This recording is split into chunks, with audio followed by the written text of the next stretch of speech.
Et comme une envie de prendre l'air. Mais attention, ce long week-end de l'Ascension aura valeur de test.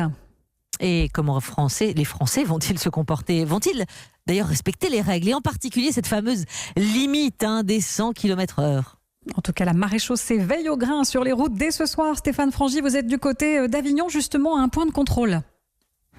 Oui, donc avec des unités mobiles qui sont en place pour tout ce week-end à rallonge sur les axes bien sûr fréquentés comme la sortie d'autoroute à cheval entre deux départements où je me trouve. Alors il y a déjà un beau soleil, c'est la fin de la semaine, il y a donc du passage bien sûr, les forces de l'ordre qui sont mobilisées comme ici. Finalement, ni plus ni moins que pour chaque année, pour chaque week-end de l'Ascension, période, on le rappelle, accidentogène.